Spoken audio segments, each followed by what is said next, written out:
welcome to episode 50. Woohoo! It feels like we have been doing this for a long time, but also not very long at all. Yeah. I think it probably sounds like we haven't been doing it as long as it feels like we've been doing it. Yes. I did a little research today about podcasting more broadly, and it looks like in total there are about 750,000 podcasts, which probably is about what I would have guessed. I think that's way more than I would have thought, given the number of people that I personally know that listen to podcasts. Yeah, it looks like about half of people in the US have listened to a podcast in the last year. There are about 2,000 to 3,000 podcasts added every week. Now, is that episodes or a show, like a series? A show, yes. Okay. I think the reason that the total number of podcasts is so large is because most of them are no longer running. It looks like about anywhere from 70 to 80% are abandoned after not very many episodes. It looks like about 7 episodes Whoa. is kind of the average quitting time for a podcast. 7? That seems really early to me. Yeah, we have really done well here at 50 episodes. No kidding. We are committed. Well, that's so interesting because I feel like you would know so little at the end of 7 episodes. Like, I feel like it'd be really hard to get a grasp on like how well it's doing or how good you are at it or anything like that at only 7 episodes. I think that just shows how uncommitted most people are when they start a podcast. It just seems kind of like the modern version of starting a band.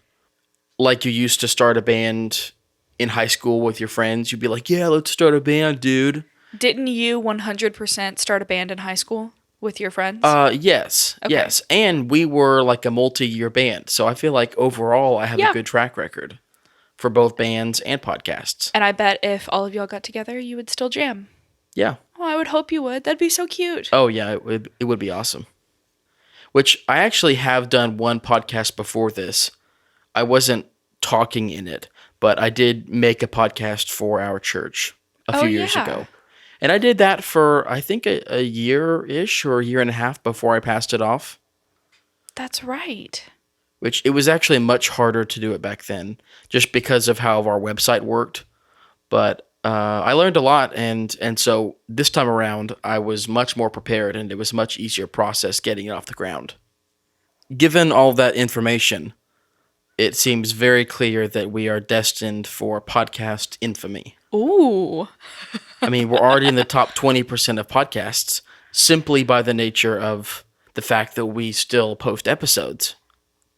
But what about those that only had 7 episodes, but lots of people listen to them? Well, there has been. They don't post anything new. Who cares? It's all about today. It's all about now, 2019. Okay, sure. One more programming note. Shelby and I are staying at one of her clients' houses. So if the audio sounds a bit different, that's probably it. And if you hear dog sounds, it could be the dogs. Yeah. We have our dog here as well as their 2 dogs. So there's now more dogs than people. So they're bound to make some noise. And honestly, they're the cutest little trio of dogs. Yeah. They're so cute. They're like medium-sized, small, and smaller. Yeah. No, Bo is still a small dog.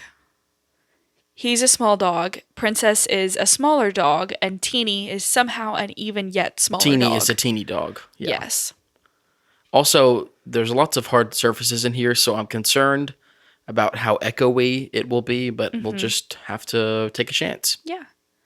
I do have some follow-up to last week's conversation about vaccinations and why they may or may not hurt. I would say I was like only 15% right, Shelby was probably 60% right. So I looked into it, and there are a bunch of factors, including the needle size, including what the immunization is, like what the liquid is that they're putting inside of you. Apparently, sometimes they stick it like just underneath your skin. Sometimes they actually stick it like in your muscle tissue. There's lots of different factors. I think there's even more than that, but that's all I can remember. I'm going to link to a really great SciShow video, which is a great channel on YouTube that makes very quality educational science videos. And they have a great little 3 to 4 minute explainer video that will tell you all about vaccinations and why they might or might not hurt. So, like I mentioned before, we are staying at this house for 3 weeks while the owners are out of town. I think this is probably the longest time that Shelby has been dog and house sitting for someone. And given that the house is still in town, it's fairly convenient for us to get around. So we both just kind of decided to move in here, which is, what they would want anyways. In packing to go here, it was very surprising to me how few things we actually needed. We only packed like a week's worth of clothes because we're just going to do laundry while we're here. And they already have a pretty good amount of food, which they've told us to eat. And we brought some more food as well. There just really wasn't a lot of other stuff that we needed. And frankly, that was kind of encouraging to me that we don't actually have lots of junk. Yeah. Now, we did bring the Squatty Potty, just for the record. Yes, the famous Squatty Potty. Yeah, we really didn't have to bring all that much stuff, which I think is just a reminder that we have a lot of stuff we can get rid of. Yes. Now, we didn't get a chance to talk about this last week, but Shelby had a harrowing experience with produce. Yeah, it's summer here. It's peach season, and peaches are definitely my favorite fruit and probably one of my favorite foods. I absolutely love peaches. And one of our patients at the office brought in some peaches from his yard, from his peach tree. And oh my goodness, they were delicious peaches. They were definitely some of the best peaches that I've had. So I was just really, really digging into one of them. Chomping. I prefer to eat my peach straight, just like you'd eat an apple. I don't really care to cut it or peel it or anything like that. So I was just really getting into it. And I had about 2 bites left when I looked on the pit of the peach and saw a little white something. And I thought maybe sometimes some of the rims on the peach can get a little, they just have a little fuzz on them. So I thought maybe it was that. But then it moved. And then my eyes kind of got more focused on it. And I saw that it was a worm. There was a worm on the peach that I had just eaten the whole thing of. Fortunately, it was a whole worm, which meant I didn't bite into it. As far as I know, I didn't eat any worm. I could have. Yeah. But I don't know that I did. It was bad. Traumatic. Yeah, I feel like I didn't convey the traumatic effects of it, but You genuinely looked like you were in like medical shock. it was bad. Of course, I had a handy suggestion. I said, well, why don't you just cut it next time? Thanks, Nate. That's the kind of helpful advice you can expect from me. Yeah. Not very helpful, much too late advice. Correct. Especially since I was just throwing away the rest of the peaches. It wasn't like I was going to keep eating those peaches. You could have. I could have, but why? Because they might have been fine. They might have been just as good as the first one. Yeah. But without a worm. I think I only had one left, so it's not like I threw out a whole bag of peaches. Yeah. I don't know that there's necessarily a moral to that story. Nope. It's just sad. I guess cut your peaches? Yeah. Unless, of course, you're getting like a store-bought peach, and then I'm sure it's just covered in pesticides and things like that. But honestly, don't waste your time with store-bought peaches. These fresh ones, oh my gosh, so good. Find yourself a fruit stand on the side of the road, Yeah. or go to a farmer's market, or Support your local farmers. something like that, because they are always so much better than peaches you can buy at the store.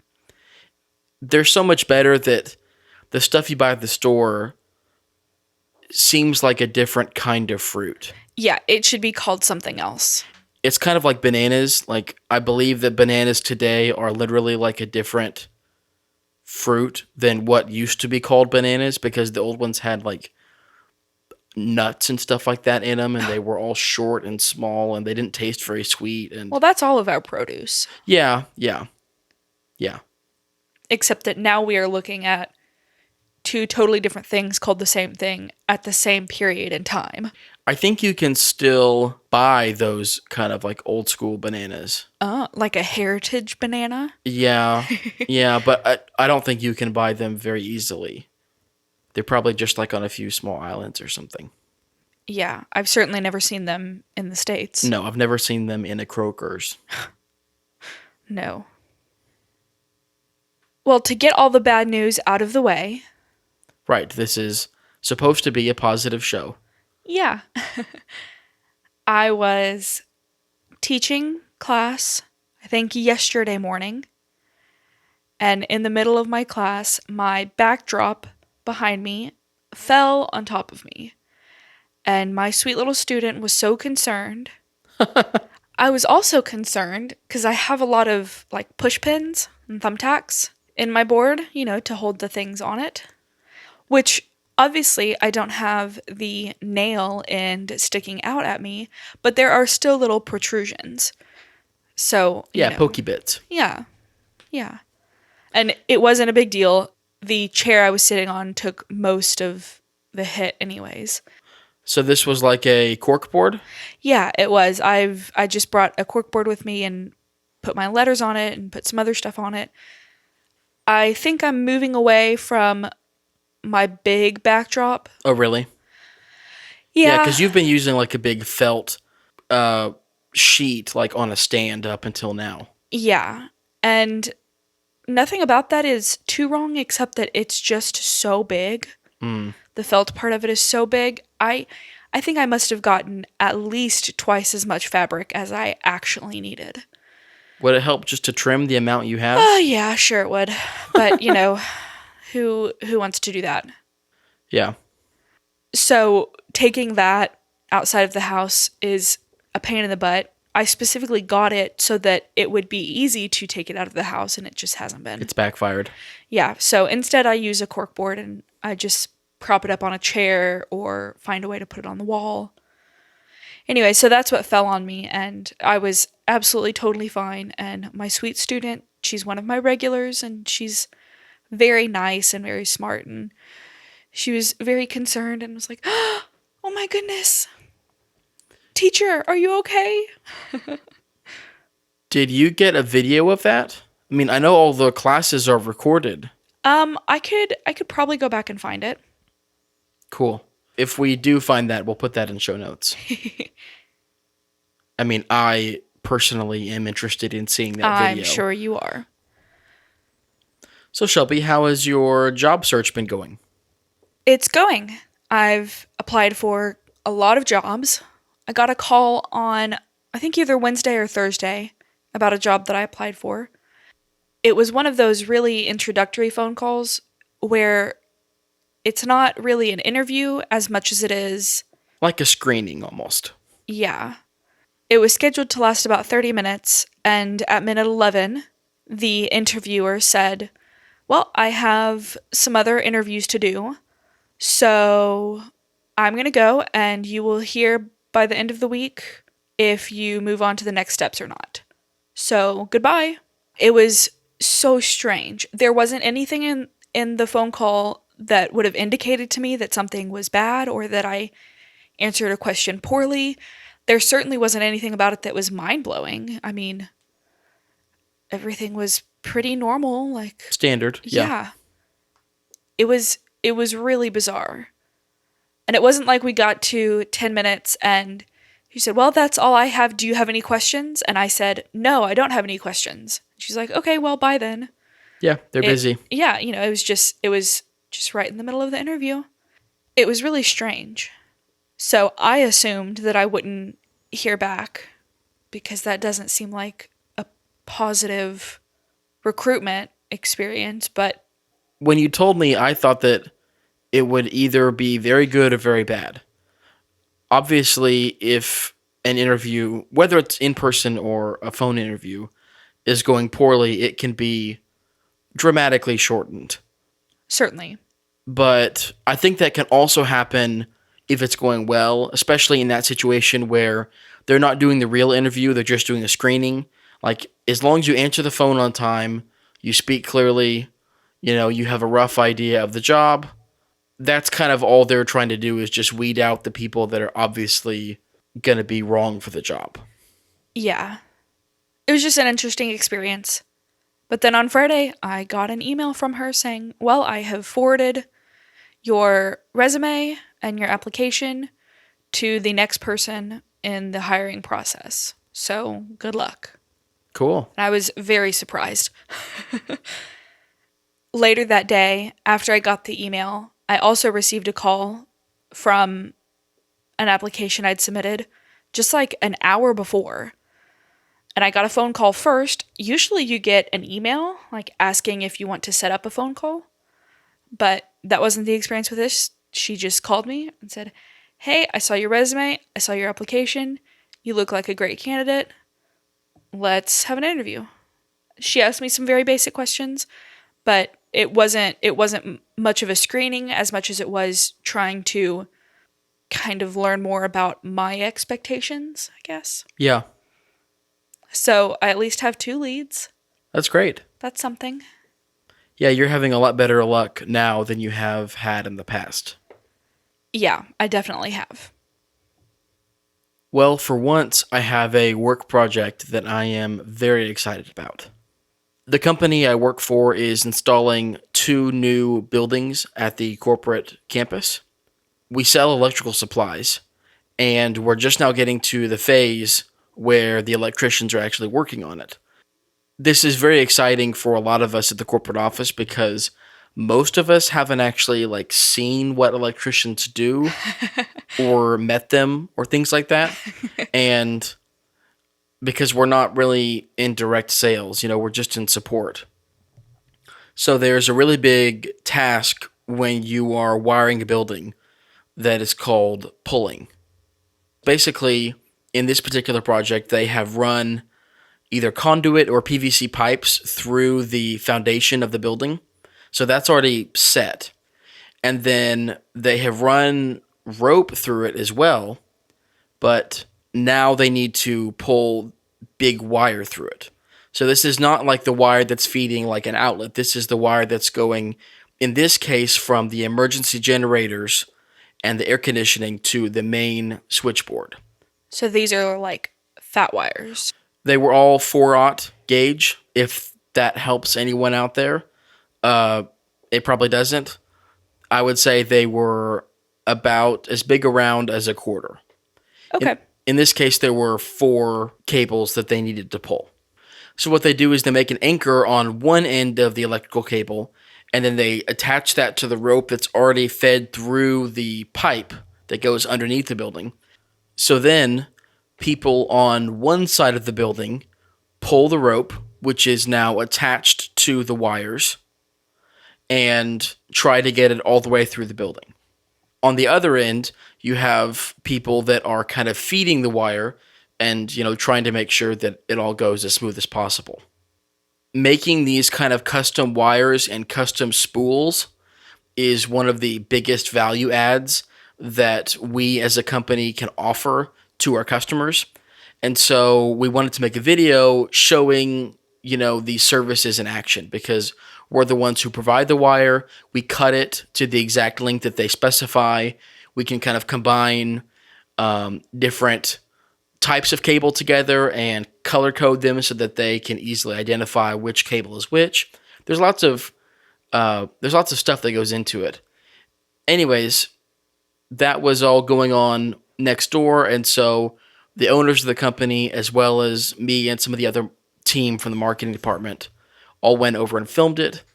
And now I have about an hour's worth of footage sitting on my laptop Wow. and ready to edit. Cool. This project is a lot more fun than most of the stuff I do. I generally have a lot of spreadsheet work in my day-to-day activities, and editing video and filming video is just a lot more fun.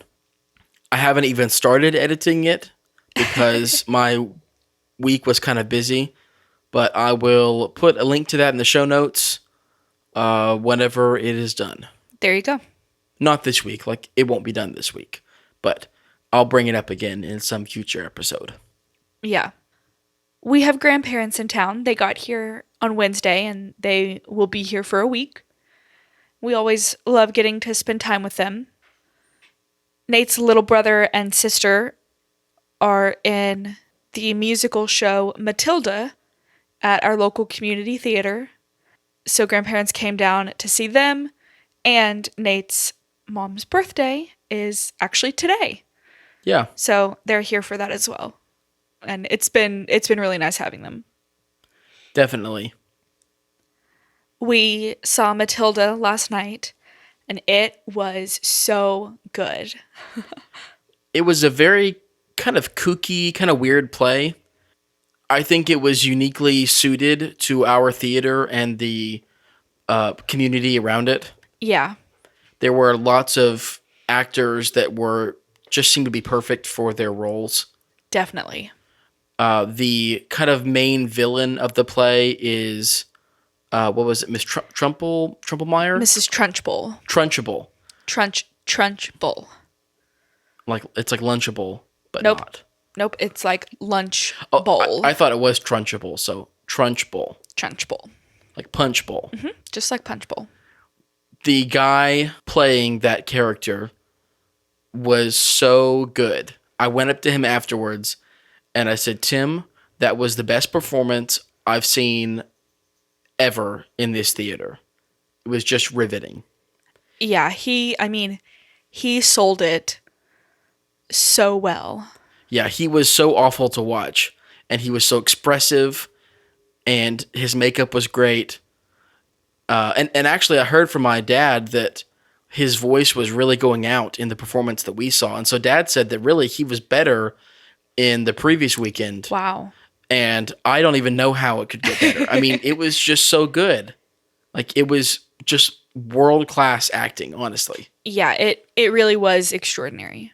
His costuming was fantastic. Like you said, his makeup was great. His hair was really good. Yeah. It was really on point with the character.